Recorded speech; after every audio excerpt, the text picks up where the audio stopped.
سڵاتان لێ ببینەرانی ئازیزی تەلەڤیزیۆنی پەرتەوە. سەی ئارمانم وە بەرنامەی ئەمڕۆی تەلەڤیزیۆنی کوردیتان پێشکەش دەکەم.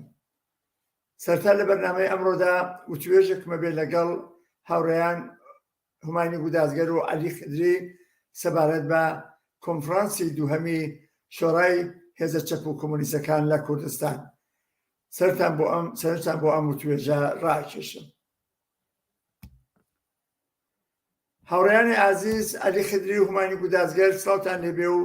مەمنونم لەوەی کە بانگهێشتی منتان قبوڵ کرد بۆ ئەم وتوێژە.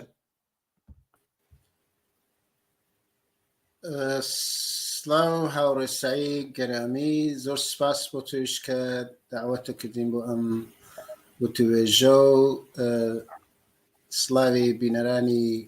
تەلەڤیزیۆنی پەرتەویش ئەگەینم. زۆر سپاس هاوڕێ سایی، منیش ڕێز و سڵام هەیە بۆ بینەران و هاوڕێ عەلی و هەروەها لە خۆی شەروە. هاوڕێیان عەزیز، ڕۆژی شەممە و یەکشەممە لە شاری ستۆکهۆڵم کۆنفرانسی دووهەمی شۆڕای هێزە چەپ و کۆمۆنیستەکان لە کوردستان بەرگوزار بوو کە بریتیە لە کۆمەڵە ڕێکخراوی حیزبی کۆمۆنیستی ئێران، سازمانی کۆمیتەی کوردستانی حیزبی کۆمۆنیستی کرێکاری ئێران حکومەتیست و هەروەها ژمارەیەکی زۆر لە کۆمۆنیستەکانی کوردستان کە لە هیچ یەک لە حیزبەکانە ئەندام نین. ئەم کۆنفرانسی دووهەمە لە لای ئێوە چۆن بەرگوزار بوو و چه دەستوراتێکی خستە بەردەم خۆی؟ هاوڕێ هومایان لە تۆ دەست پێ یەکەم.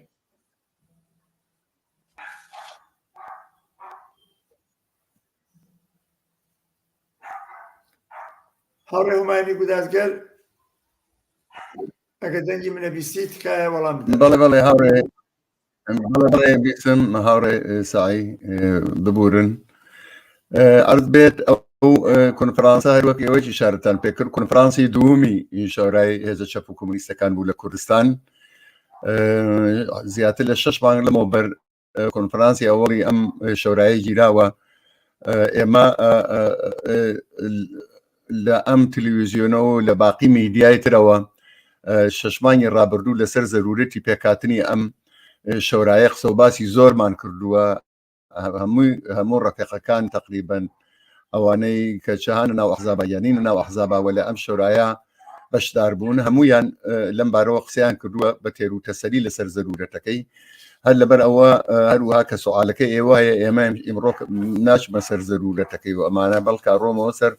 عینی پرسیارەکەی خۆت کە ئەم شۆرا ئەم کۆنفرانسە چۆن بەرگوزار بوو و چ دەستوراتێکی بوو و چۆن بەڕێوە چوو. ئەمە قبلەن بانگەوازی بۆ کرابوو لەلایەن هەیئەتی هەماهەنگی خودی شەوراوە چەند هەفتووی ڕابردوو بە پڕیکاری بۆ کرابوو جەماعەتێکی بەرچاو لە هاوڕێیانێکە متەحەزب نینە ناو حزبەکانە، بەڵام شخصیەتگەری شناختە شودەی کوردستانن کە ماوەیەکی توولانیە خەریکی مبارزە و تێکۆشانن لە جامعی کوردستانە. ئەوانە بانگەشت کرابوون بۆ ئەم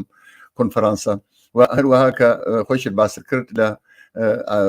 ئاخری هەفتووی ڕابردووە شەمە و یەکشەمەی ڕابردووە ئەم کۆنفرانسە بەڕێوە چوو. جەمعێکی بەرچاو لە هاوڕێیان هەم لە بەشدارانی ئەو دوو حزبە و هەم لە ڕەفیقگەرێکە پێیان ئەڵێن مستەقل بەشدار بوون، چ لە سالۆنەکە و چ لە ڕێگای مەجازیەوە. و کۆنفرانسەکە بە سرودی ئینتەرناسیۆناڵ دەستی پێکرد، هەروەها دێخێ بێدەنگی ڕاگرتن بۆ گیان بەختوانی ڕێگای ئازادی و سوسیالیسم و گیان بەختوانی ڕاپەڕینی ئەخیر لە ئێرانە و هەروە بۆ هاوڕێ ئیسا جەمشیدی کە ماوەی لە مەوبەرگیانی لە دەستا بەداخەوە ئەندامی چالاکی ئەو شۆرایە بوو. دەستورەکانی کۆنفرانس عیبارەت بوو لە گزارشی سیاسی و عەمەڵکرد کە لەلایەن هەیئەتی هەماهەنگیەوە پێشکەش کرا، بە تێروتەسەلی لەسەری باس کرا لەسەر نقطە لاوازەکانی، لەسەر نقطە قووەتەکانی وەیە پێشنەهادێک وە ئامادەبووان هەم بە ئیسڵاح لە سالۆن و هەم لە دنیای مەجازیەوە پێشکەشیان کرد و حدودی چەند سەعاتێک ئەم دوو گزارشە باس و قسەی بە تێروتەسەلی لێکرا و ئەمە یەکێک لە دەستورەکان بوون. دوایەوە دوو دەستور دوو مەسلەیە تر یا دوو دەستوری تر یا دوو سەنەدی تر کە پێشتر لەلایەن هەیئەتی هەماییەوە پەسەند کرابوو مانگیانی ڕابردوو بە نێوی سەنەدی مەبانی وجودی ئەم شەورا کە مەبناکانی ئەم شەورا چییە لەسەر چه ئەساسێدا مەرزاوەگەرێکی خزمەت کا بە چە ئاسۆ و بە ئیسلاح ئایندەیەک و بە ئیزافەی شتێکە بنێوی پلاتفۆرمی شەورا بوو کە عیبارەتە لە ئەو داخواست و مەتاڵبانە کە بۆ خەڵکی کوردستان و خەڵکی کرێکار و زەحمەتکێش لە بەرچاویەتی ئەم دوو سەنەدەیش خرایە بەرباس بۆ تەسویب ئەمە پێشتر بڵاو کرابووەوە بەڵام خودی هەیئەتی هەماهەنگی پێیان باش بوو کە ئەم دوو سەنەدە بێ بە سەنەدی مسەوەبی خودی ئەم کۆنفرانس دوومە ئەمانەی ژەرباسی لێ کرا و ئەو کەسانەوە ئیسلاحیەکیان هەبوو لەسەری ئەگەر ڕخنەیەک هەبوو لەسەری بۆ چاکردن و ڕێک و پێکردنی ڕخنە و ئیسلاحیەکان چه بە شەپایی و چه بە کەتبی نرایە اختیار ڕابەری داهاتووی شەوراکە ئەمانە واردکەن و ئەو دوو سەنەدەش بدەنە دەرەوە هەروەها لەسەر حاکمیەتی شەورایی لەلایەن هەیئەتی حزبی کۆمونیستی ئێرانەوە کۆمەڵە سەنەدێ هاتبوو کە ئەوەش باسی زۆری لەسەر کریا لەسەر حاکمیەتی شەورایی لە کوردستان و بە تۆری کولی بەندەکانی و ئێمە حاکمیەتی شەورایی بە چی ئەزانین بە چۆن ئەبێدا بمەرزێ و چ جیاوازێکی هەیە لەگەڵ ئالتەرناتیڤەکانی تر و ئەمانە ئەوەش باسی زۆری لێکرا کە بڕیاری کۆنفەرانس ئەوە بوو کە لە ئایندا ئەم سەنەدە بە ئەو پێشنیارانە و کە لەسەری کراوە وارد بکرێت و لەلایەن ڕابەری ئایندەوە ئەمیش پەسەند بکرێت لەم ڕابطەیە قەرارێت دریا کە حد ئەکسەر تا دوومانی ڕابردوو ئەم سەنەدیچە بە ئیسڵام بڕێتە دەرەوە لە کۆتاییە قەرارێک تەسویر بوو کە ئەم کۆنفرانسە بیدات لەسەر خەتا بە زیندانیانی سیاسی لە ئێران و لە کوردستان و هەروەها لەسەر ناوی حزبیش قسە لەسەر شەوراییش قساسی ئەمانە کراچە ئالتەرناتیڤگەرێکی مختلف بوو کە هاوڕێیان پێشنیاریان کردبوو کە لە داهاتووە دوای دەنگدان بۆ هەموو ئەم ئالتەرناتیڤانە ئالتەرناتیڤی ناوی ئێستا کە هەروەها کە ئێوەش نووسیتانە لێرە شۆرای هاوکاری هێزە چەپ و کۆمونیستەکانی کوردستان ئەوە ڕێهێنا و ئەوە بوو بە ناوی شەوراکە کولەن خودی کۆنفرانسەکە لە نێو بەشداری گەرموگوڕی بەشدار بووان چ لە حزوری و چ لە نتەوە بە ئیسلاح بەڕێوە چووە هەست بەوە ئەکراکە ئەو ئامادەگی و دڵخۆشیە بۆ خودی ئەوە کە ئایندەی ئەم کۆنفرانسە بتوانێت لە جامعەی کوردستانە خۆی هەڵپێکێ لە خەبات و مبارزەیە کە ئیستا لە ئارادایە زیاتر مایە دڵگەرمی و ئومێدواری تەواوی بەشدار بووان بوو. سپاس هاوڕێ هوماینی عەزیز. هاوڕێ عەلی خدری، ئێوە تاوجێگەی من لە کۆنفرانسەکە بووم لە ڕێگەی نێتەوە بەشدار بوون و لە ڕێگەی زوومەوە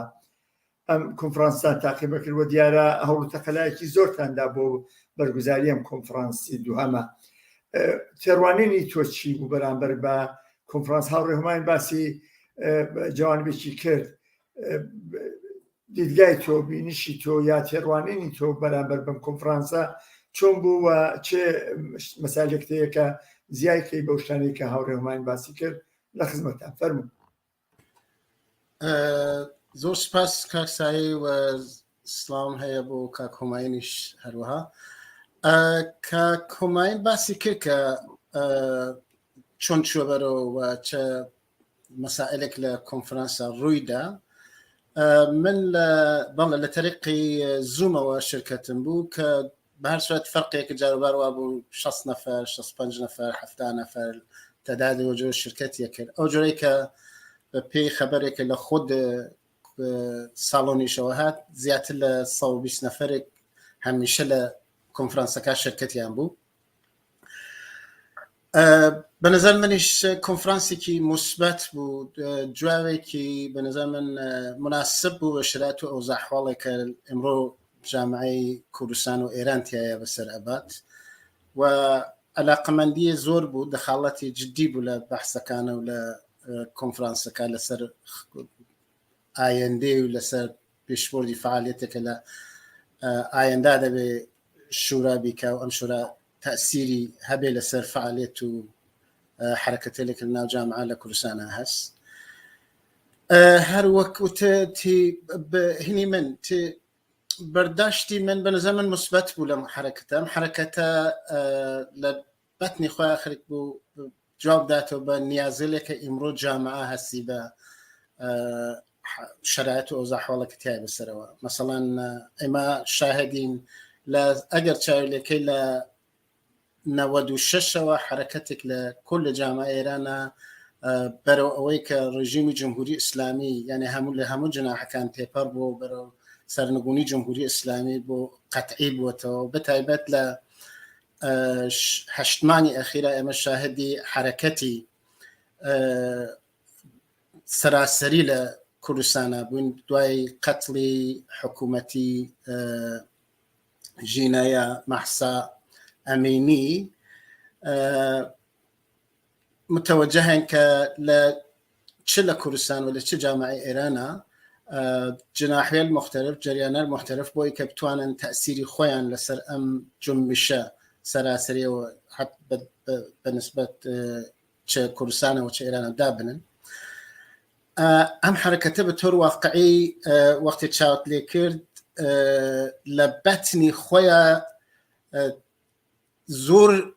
جریاناتی مختلفی لە یەک ترازان و زۆر جریاناتی مختلفیشی بێکەوە وەسڵ کرد یا هەواهەنگی دروست کرد یا لە یەکی هەڵترازان مەسەڵەن ئەگە چاویلەکەی هەم ڕاستەکان بە تۆر واقعی هەوڵیانەدا کە کەمپین و حرەکەتی لێ بخەنە ڕێ بۆ ئەوەی کە بتوانن تەأسیردا بنن یا مەوج سواریکەن و لەو لایشەوە جناحی چەپی جامعە چ لە کوردستانەوە چ لە سەراسەری ئێرانەوە هەوڵیاندا کە هاوکاریکەن هاودەنگیکەن و نزیک بوونەوە لە یەک بۆی کە هین بکەن یعنی لە واقعەتوان بێژم وەختی تماشای کۆنفرانسەکەتە کرد و بەحسەکان و جدیەت لە بەحسەکانە و دخاڵەتی جدی لە بەحسەکانە متوجه ئەوە ئەبووی کە جامعە مەسئولیەتێکی خستەوە سەرشانم جامعە انتظاری کەس لەم جامعە داواکاری کەس و ئەم خەڵکیشە بە تۆر واقعی هەوڵەدەن کە جواب بۆ داواکاری و بۆ نیازە بدەنەوە ئەمە بە نظر من هەستێکی بەتین بوو لاو عینەکە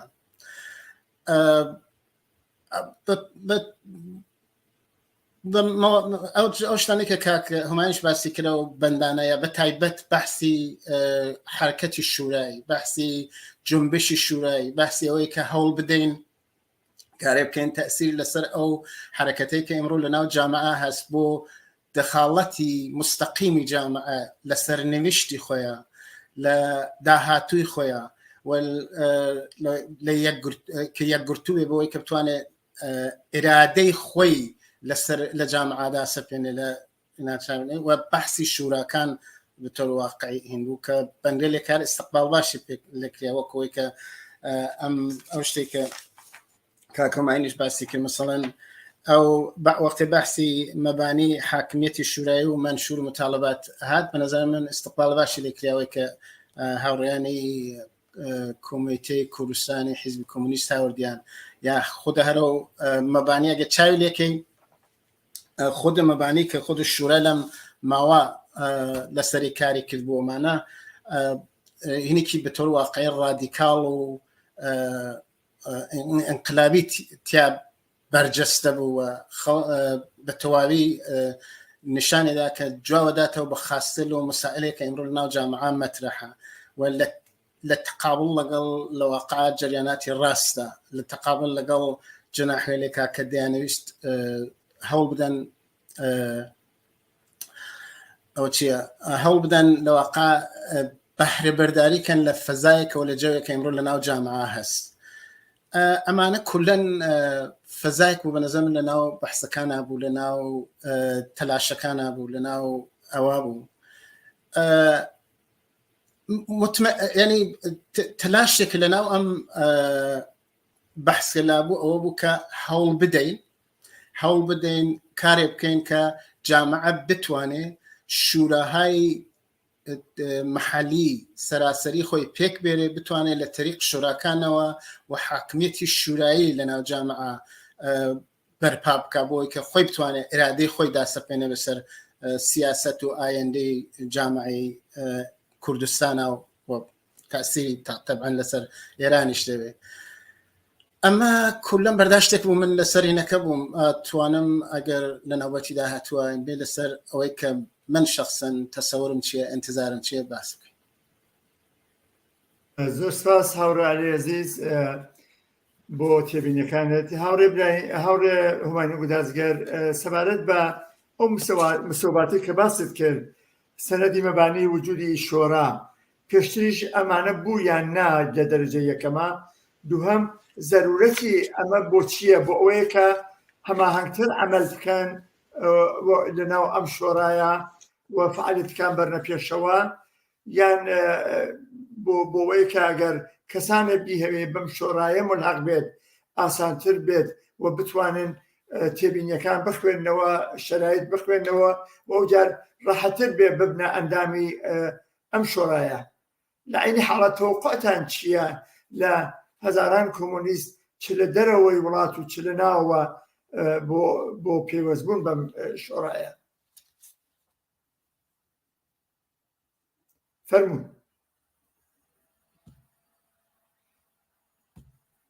میکرۆفۆنەکەت بکەرەوە تکایە. بەڵێ باشن. ئەم دوو سەنەدە پێشتری وجودیان هەبوو، بەڵام هەروەک من باسم کرد هەیەتی هەماهەنگی ئەمەی پەسەند کردبوو و ئەم دوو سێ مانگە هەر بوو لە بەردەست ئەندامان و تەنانەت لە شێوەی عەلەنیش بڵاو بووەوە لە نێو دەرەوەی خۆیانە. قسە لەسەر ئەوە بوو کە ئەمە بێ بە مسەوەبی ئەم شەورایە و بێژگەلەوە ئەگەر ئەم ببێت مسەوەبی ئەم کۆنفرانسە و کۆنفرانس ئەگەر تێبینی هەست ئەگەر شتێکی هەیە پێ زیاد کات و ئەمانە ئەم کارە جێبەجێ ببێت و ئەمەش هەبوو. خودی ئەوە کە ئەمە چ تەئسیرێکی هەیە بە تۆری واقع ئەمڕۆ جەرەیانات و بۆچوونهای مختلف لە ئێعترازاتی ئێستای ئێرانە و لە ئاخزێکەوە لە 8 مانگ و 9 مانگی گوزەشتا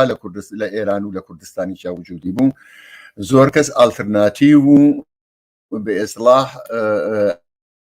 ئایندەی خۆیان هاودووسە سەر کاغەز و وتویانە کە ئێمە چیمان ئەوێ تماشای باڵی ڕاستکەن، تماشای ناسیۆنالیستەکان کەن لە کوردستان، هەل لە فێدرالیزمەوە بگرن، هەتا ئەوە کە بە نەوعێک خودمختاری رازی بن، هەتا بەوەی کە بەشێک لە قودرەت رازی بن، هەتا بەرحاڵ هەر کامیان بۆ خۆیان خەریکن ئێژن ئەگەر جمهوری ئیسلامی نەما حاکمیت لە کوردستان ئەبێ چۆن بێت، رابطەی ئەحزاب و حاکمیت لە کوردستان ئەبێ چۆن بێت. دروستە ئەمە ماوەیەکی توولانیە کە وجودی هەیە و شتێکی تازەنیە لەلایەن ئەوانەوە. بەڵام مەسلەی شەورا ئەو جۆرە کە بە ئێسلاح سیاسیۆن ئەڵێن گفتمانی شەورا ئەم جارە لە قیامێکا کە ئێمە نامانە پستەر و ئێستا شەر بە شێوەگەر مختلف بە ئێسلاح ئاسەوارەکەی ئێمە ئەبینین جۆرێ هاتە مەیدان کە لەگەڵ ڕابردووە فەرقی بوو. یعنی ئەوە نەبوو کە شەورا شتێ بێختەنیا تایبەتی کۆمونیستەکان کە لە کتێوە ئایخوێنن، هەر عەقیدەی سوسیالیستەکان کە لە کتێوە ئایخوێنن. ئەوە بوو بە ئێسلاح هاتە سەر زمانی کۆمەڵانێکی خەڵک، ئەوە کە حاکمیەتی مردمی حاکمیەتی توودەیی، هەر ئەوە حاکمیەتی شۆرایی بەڕاست بوو بە ئالترناتیوێک لە نێو جامعاکە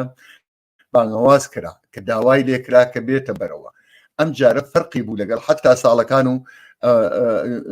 ئاخێزەکانی پێشترا کە لە 96 و لە 98 تا ئێمە دیمان. ینی منزورم ئەوەیە کە یەک نەوع ئالترناتیو، یەک نەوع داواکردن لە ئالترناتیو لە نێو ئەو خیزەشە ئینقلابیە وجودی بوو. ئەوە شتێکی بەنسبەت وەکو خودی ناوی شەورا تازە نەبوو، وەێ ئەوە کە توودەیی بووەوە و تا ئەنازەیەکی زۆر کەوتە سەرزبانی مردم لە تەک ئەو خواستە ڕادیکاڵانە کە خودی ئاخێزەکە بووی، خودی قیامەکە بووی، خودی ئاعترازاتەکە بووی جۆر بوو. ئێمە دیتمان کە باڵی ڕاست چ لە سەطحی سەراسەریاوە چ لە چەند سەطحی کوردستانە واقعاً ئالترناتیڤەکانیان منزەوی بوون. لە سەطحی سەراسەریا کە دیمان یەک لە دوای یەک تێک شکا و حتا لە بینی خۆشیانە پەشمیان هێنا. لە سەطحی منتەقەی شایمە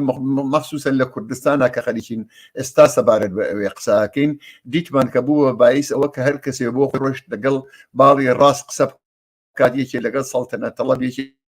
لەگەڵ مجاهد، یەکێ لەگەڵ ئەو دانەکەیتر، و ئەوەش بووە باعیس تەفرقە و بە ئێسڵات تەشەنووج لە ناویانە بە جۆرێک کە نەیانتوانی هیچ ئالترناتیوێ، هیچ بەرنامەی، هیچ کۆنسپتێ پێشکەش بکەن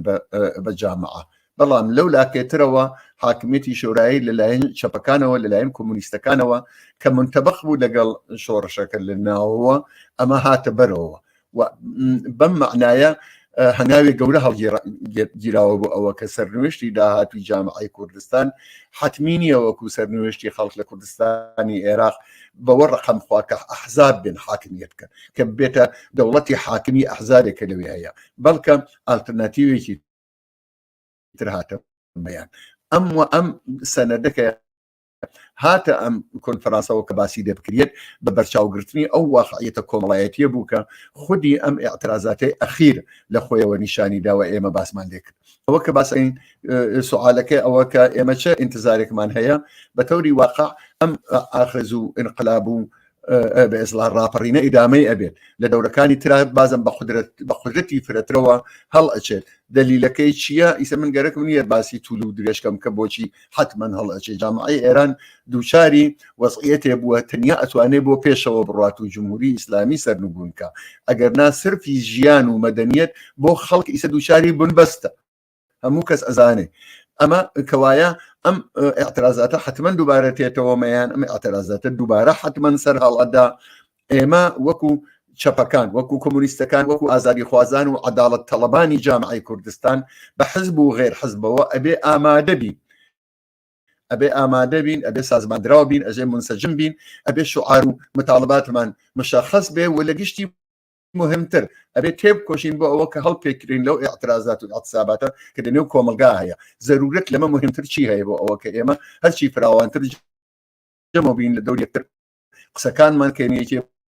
بەرنامەکانمان کەینەیەکێ تەنیا لە چوارچێوەی یەک حزب و یەک جریانە نەمێنینەوە بەڵکە بتوانین چەترێ بە وجود بێنین کە کۆمەڵانێکی زۆرتر لە خەڵکی ئازادی خواز لە ژێریا بێ ئەوە زەرورەتێکە کە خەریکە بانمان ئەکا ئەگەر سبەی و دووسبەی بازم ئەم ئاعترازاتە سەری هەڵداوە ئێمە ئامادە بین و ئەم زەرفەیە کە ئێمە گەرەکمانە بۆ ئەو کارە بە ئیسلاح ئامادەی بکەین و لە هەموو بابەتێکەوە بە ئیسلاح وشیاری خۆمان بە جامعە ڕابگەیەنی. زۆر سپاس هاوڕێمایان هاوڕێ عەلی خدری هاوڕێمایان باسی مەسایلێکی کرد کە تەبعەن دێمەوە سەری ئێستا ئەگەر هەر تێبینیە یا قسەباسێک تێ لە پێوەن بۆ پرسیارەی کە لە هاوڕێمانم کرد حەزەکەم بیرڕای تۆش بزانم و لە هەمان کاتدا هاوڕێ هوماین باسی یەک مەسەلەی کرد ئەوەی کە بە بۆنەی ئەم تەجربەی شۆڕاییەوە و ئەم بزوتنەوە شۆڕاییەوە کە هەیە لە کوردستانە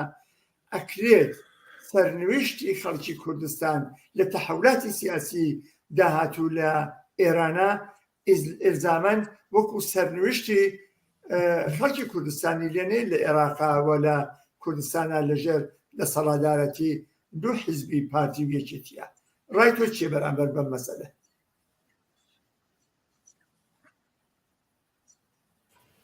زۆر سپاس من نکتەیەک پێشێکی ئیشارەکەم بەو چون ئیشارەمان نەکرد بە انتخاباتێکە لە ناو شورا بوو ئەو بەشێلەکە لە ناو شورا شرکەتیان کرد پێشێکی ڕێگیریە کریا لەسەرەوەی کە چەند نەفەر لە هەیئەتی هەماهەنگیا بوون کە 12 نەفەر بە 12 نەفەر ڕێدریا کە 6 نەفەر لەمانە لە کەسانێک بوون کە لەگەڵ ئەحزابی سیاسی کە ئەمڕۆ لە ناو ئەم شورا هەن نین یعنی بە تۆر واقعی مستەقلین و فعالینی چەپ و کۆمونیستێک بوون کە لەگەڵ ئەم شورا هاوکاریەکەن و 6 نەفەریش قرارە لە هەر کۆمیتەی ئەو دوو کۆمیتەی کوردستانی ئەو دوو حیزبە هەر کۆمیتەیەک 3 نەفەر واردی ئەم هینە بن لەسەر پرسیارەکەت وەختی تماشای سەنەد و ئەم سەواباتەکە ئەیکەی بە تۆر واقعی ڕادیکالترین و ئەنقلابیترین سەنەدێکە کە ئەمڕۆ ئێمە مشاهدەیەکەین لە بۆ ئایندەی جامعەیە بۆ لە بەردەست جامعە بێ ئەمە بەرزانە بەشێک لە هینە بەشێک لە ماجراکەس و زۆر ئەتوانێت یعنی قابل استفاده بێ یا قابلی ئەوە بێ کە بتوانێت جامعەکە جامعە بەرەو پێش بوات بە تۆر واقعی ئەمە انتظار و تەوەقعێکە لەم تەشەکولە هەست وتم ئەوەڵیش ام تشکل به طور واقعی به پی نیاز دروست بود دوای هشنو دمانك لما بركة حركة لك ناو جامعة الشكلي قرد هر وكتم زور سازمان وقروه وجريان ومحافلي مختلفي نذكر ليكوا وزور محافل وسازماني مختلفي شي ليك جاكر دوا ليك ترازانت وتم باتوجب راديكاليزم وبتنسيلكي انقلابي وشورش جرانك لناو جامعة موجودة واقعا بو باعث وكا كومانيش باسي بو باعث وكا راست كان نااميد بن يا ناموفق بن واللي يبتراز زوريا نمونه زورهن ل جورج تاون وانواع سمعنا باسيان كي وبشك لواني كظاهرا وكو تشب خد ما ينكرو معنا تصميم بنظام الام جنبشه بالي بيونا كتكليف خوي روشنوكاته وكو بيجي باو اوتشي بولاريزيكا لخوي يا بخوي جذبك يا لخوي دفعك لواقع كبروش راس شون وشبكان بنظام روب يكبو شتكتر كبو ام شورا وبو ام تشكل مهمه اويكا اما باك جراوندي كي تولاني من هاي لتشلو بنصالي اخيره للجريانات واحزاب وسازمان هاي مختلفه وهاتين لفورمول كتابتي وهاتين جنبشك ايما امرو لقل يا روبروهين بتور واقعي لقل دا سبيكر دي او شرايتك ايمت يا بوينو قور بوينو هاتينو لقل يا بوين فرقك قطعا امانه تاثيري انا سريك بوا وتاثير سريك دائما ولي بو ام شورا هل صوراواني ام شورا مهم ويك ام شرايات الجديده ام شرايات تازكى الجامعه ايجاد بوا ام حركه لك لنا جامعه ايجاد بوا بيخونته وبتواني هم تاثيري لوربلي وهم تاثيري للسريده بني بنمونه ايا ام شورا اتواني لا ايندا مثلا نموني همايش منظور مثلا يك بيه كمان وكيك تكرارونه مثلا اما وقت مجموعه احزاب وسازمان وجريانات تشابو راديكال هلفان لبلاتفورم يا منشوري بيستشكلي داخل مدني وكاريجري واجتماعي لداخله وبشتيوانيان كرد لكل جمعبونه متوجه وبوينك لداخله للزندان كانوا فعالين كاريجري للاين تشكليا مختلفه ولا جامعه بيام نيابو ام حمايشه دسخوشي لكريا تحسيني كريا وبنوع الدعوه كريا لم كاري لزور تركي ايا ام شورا لايندي خويا اتواني نقطه اميدك بيننا ام جامعات شكاري اللي بكا كبتواني او نقطه اميده بياني شوراي هماهنگي معلمين كورسانا وتوقع لم تشكله وانتظاري لم تشكله وكو بشك لخوي بناسي تشكل هاي فعاليني كريكاري وبش جراجر كاني كريكاري لكورسانا ام توقع ايجاد بيتيانا وبيام بو يكترين بنيرن ولا يكترين انتظارات مطرح كان منظور سوسه اما شليكك اتواني ام تشكله بطور واقعي اجين كلنا جامعه اما بنظام اما انتظاري كلام هنا اويك ايا اگر ام بالانس لبين ام تشكلا دروس بي لبين ام تشكلو جامعات دروس بي قطعا برجريه كان لويك او سيناريويك لكورساني عراق رويدا لكورساني ايران رونادات من البته تصوير مشتتره لسر جامعه كورساني ايران قطعا اگر شبكان وراديكال كانوا إن كان كارنا كانوا دانش انتماشات شيبن قطعا اوان كار خوانا كان اوان برنامج خوانون اگر تو تشاولا من تصور مني بوتشي اگر تشاولا وتويجي محافلي راسكي بطور واقعي خوان اعترافك كلام شرايطه لم حركه انقلابيه لم خيزش انقلابيه دوراندويانا لم لباقاتروني انا زاني قصك انا تواني قصك انا زاني رهبري كان بنزمان بخاطروي كبيتانسيليكي راديكال وشورشكران ناو جامعه هست اما بالقوه انرجي توانايك اتواني تقويتي تشابو سوسياليزم وكومونيزم لو ناو جامعه بك واما اتواني بربه وبديك السيناريو كل سنه عراق تكرارنا ومن زور خوشبين بما كامشترونادا ولي اما وظیفه‌ای که هر سنگین لبر پای ئەم شورا دائەنێکە بتوانێت بە شێوەیەکی شورایی دموکراتیک و هین فعالیتکە و بتوانێت خۆی ئەجینکە لەگەڵ ئەو جنبشەکە لە ناو جامعە هەست وت هەر وەک نمونەی مەسەڵان منظوم سوني حتى من تكرارته بوكا ونمونا إما شاهدي تشكليين مختلف لنا وجامعة بين كتوقع كان لانتظار بونجي انتظاري أو محافل لك يمروا لنا وجامعة هز كبتوان دوان يمكن أمكن أو مكان أو كين أو نكين شورو مشورة اللي بينهم دو باشا دروس به وقت يوم شورو مشورة دروس أبيت أو وقت يك بنظر من أم شورا أتواني جایگای خۆی واقعاً پیا بکە و بتوانێت تأثیر خۆی دابنێ و تأثیر وەربگری ئێمە ئەتوانین خلاصەیەکەم ویسە ئێمە ئەتوانین کارێ بکەین چون بەتۆر واقعیان ئەو لەو دوو کۆنفرانسا کە ئێمە بوومان زیاتر لە 120 نەفەر 130 نەفەر لەو کۆنفرانسا لە هەردوو کۆنفرانسەکە شرکەتیان کرد و دڵگەرمێکی زۆر بوو بۆی کە کار بکەن بەیەکەوە بەڵام خارج لەم تەجەمعە بەنظر من هزاران نتوان بالراحات بيجم هر لجامعة كل سنة الآن لدروهن إنسان هاي الشريف وسوسياليست وكومونيستن كأم الشورى دبي كارب كفعاليات بكا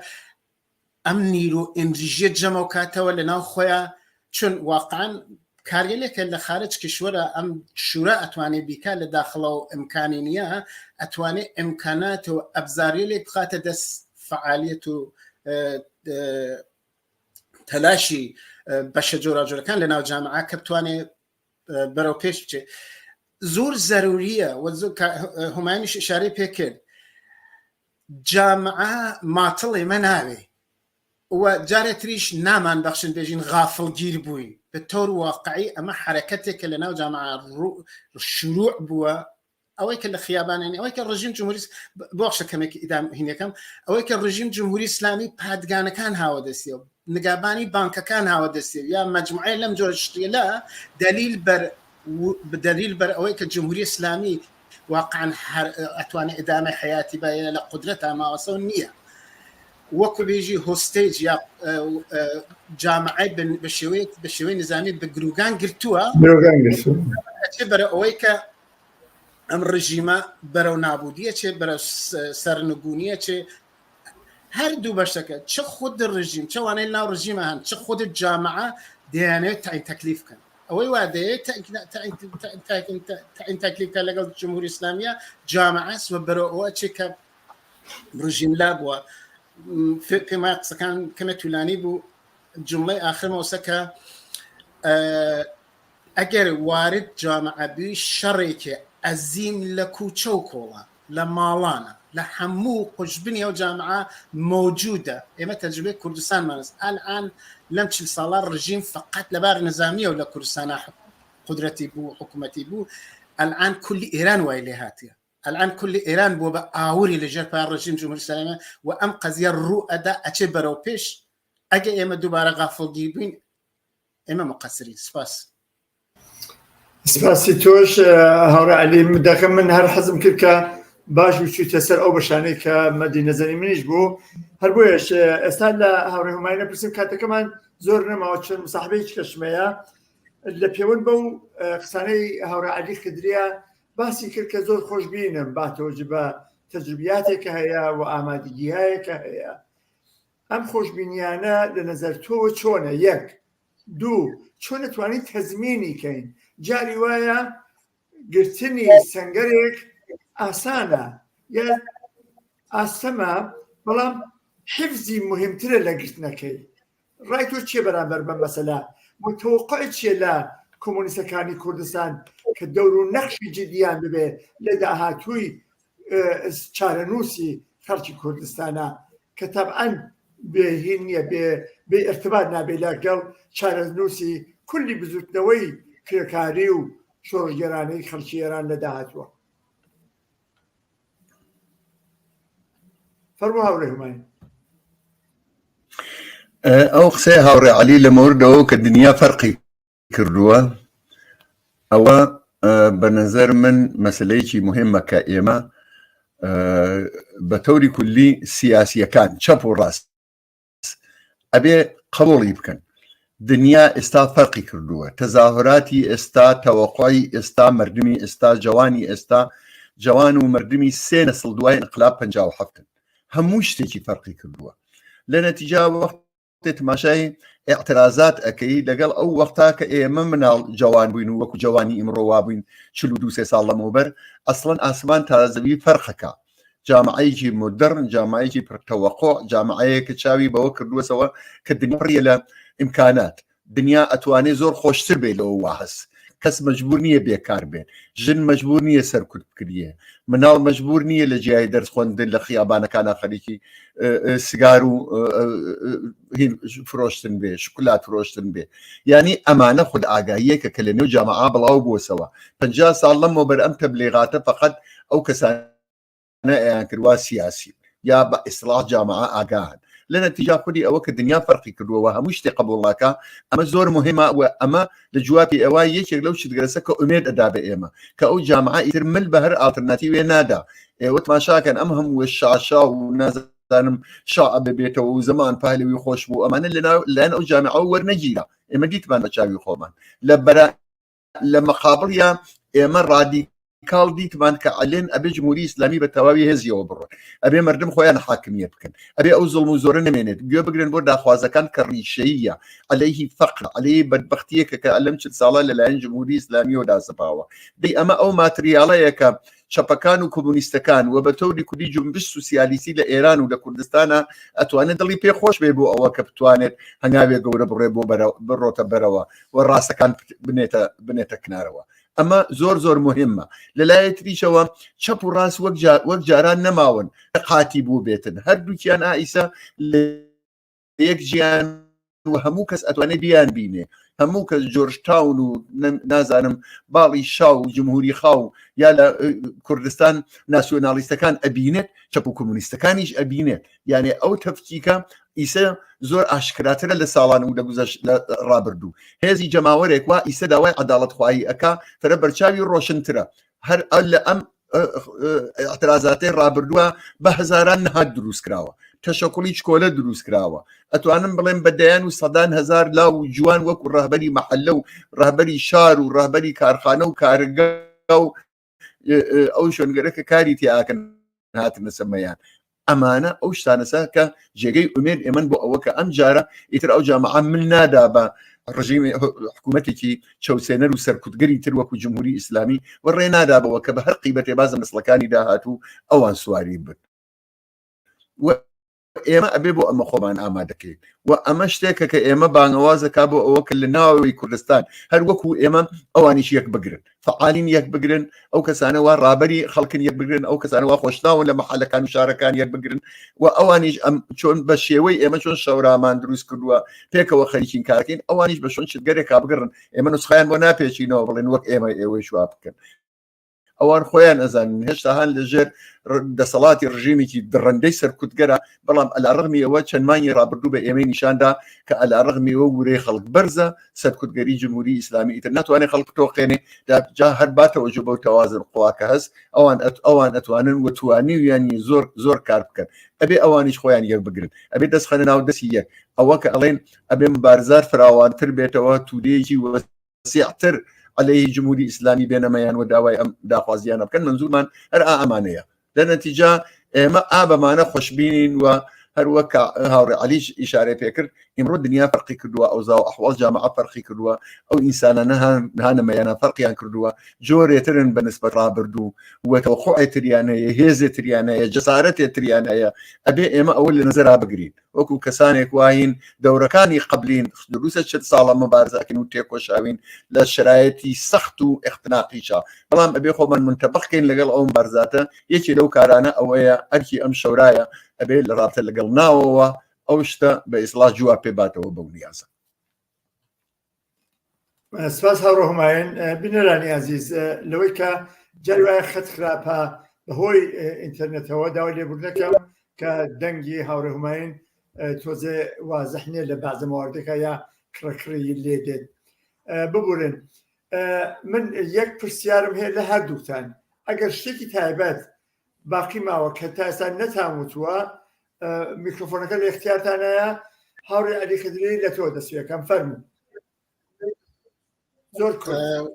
زۆر سپاس هاوڕێ سەعی شت زۆرە باسیکەم دیارە وەختەکە کورتە ئێمە بەتۆر واقعی واردی شرایەتێکی جدید بووین و ئەوەی کە معلومە لەم جامعە طبقاتی مختلف هەن ئەقشاری مختلف هەن و جناحای مختلف هەن ئارەزوو یا تەلاشێکە ئێمە دەبێ بیکەین و ئەیکەین چ لە دەرەوە وەکوەم شورای هاوکاری هێزە چەپ و کۆمونیستەکان و چ ئەو تەشەکل لەواکەی هاوڕێ هوماین باسی کرد کە هەن لە ناو جامعە و تەلاشیان کردە ئەوەیە کە بە هەردوو کلاوە هەوڵ بدەین کە ئەم جەریانە ڕادیکاڵ و سۆسیالیستیە کە لە ناو جامعە هەست تەقویەتیکەین قەویکەین و بە نەزەر من بەرەو ئەوە ئەچین کە لە ناو ئەم جامعە چەپ و ڕادیکالیزمی و جامعە تأثیری ئەساسی بوێ لەسەر سیاست و لەسەر داهاتووی اقتصادی و اجتماعی و جامعە ئەمە واقعیەتێکە کە دەبێ هەموو لایەکمان هەوڵی بۆ بدەین و ئەمە کارێکە و وەزیفەیەکە لەبەر چاو هەرتکمان هەموو کەس هەموو ئینسانێکە دڵی بۆ ئازادی و بەرابەری و بۆ یەکسانی لێ ئەدا چ لە دەرەوە چ لە ناوە دەبێت کارێ بکەین لە واقعە لە ئایندا خۆشحاڵ بین لەوەی کە چمان کردەوە ئەمە حقیقەتێکە لەبەر چاومان هەست کە ڕژیم جمهوری ئیسلامی ئەڕوا بەحس تاعین زەمان نییە جمهوری ئیسلامی دروستە پادگان هاوە دەسێویستە یا کارێک هێشتا بانکەکان ناوە دەسێ یا مەجموعەیەش ناوە دەسێ وەلی ڕژیمێکی بەڕاستی بەرەو سەرنگونیە چێ جامعە تەسمیمی گرتە دەبێ لای بوات ئەم ڕژیمە هیچ ڕێحەلێکی نییە بە غێز ڕۆیشتن و ئەمە تەسمیمێکە جامعە گرتووسی مهمەوەی کە لەم پرۆسایمە چاکەین وەخت شاید کەم بوێ بەڵام بوو بە 42 دقیقا مەجالیکەمان کەمە لەگەڵ هاوڕێکیکەش گفتوگۆمان هەیە لەبەرەوە ناچارم کورتی کەمەوە لەگەڵتان زۆر سپاس هاوڕێ عەلی و هاوڕێ هوماین میکرۆفۆن اختیاری تۆ ئەگەر لە 1 دقیقەیە تەواویکەی مەمنون نەبم فەرموو هاوڕێ هوماین ممنونم بەڵێ مەمنونم لە خۆت و لە هاوڕێ عەلی بۆ بەشداری لە ئەم وتوێژە من ئەرزێترم نییە هیوام سەرکەوتنی شەورای هێز و چەپە کۆمونیستەکانە لە کوردستان ئومێدوارم کە لە بەرنامەکانی داهاتووە ئەخبار و گزارشاتی زۆرترمان بێت لە چالاکی و فعالیەتی ئەم شەورا چ لە دەرەوەی وڵات و چ لە داخڵی کوردستان زۆر سپاس ڕۆژێکی شاد هاوڕێی عەزیز سپاس بۆ هەردووکتان بۆ بەژاریتان لەم بەرنامەیە و بێگومان لە بەرنامەکانی کە چ لە بەشی کوردی و چ لە بەشی فارسی لەگەڵ باقی کەسانێکە لە ڕاسی ئەم شۆڕایان و ئەندامانی شۆڕا حتمەن وتوێژەکەین و شیکاری زیاترەکەین لەسەر بابەتە و هیوادارم بینەرانی عەزیزیش لە کوردستان تاقیبی ئەم مەسئلە بکەن و بتوانن دەورێ و نەخشێکی جدیان ببێت زۆر سپاسانەکەم زۆر سپاس هاوڕێ بینەرانی عەزیز تەوەجۆتان جەلب دەکەم بۆ باقی بەرنامەکان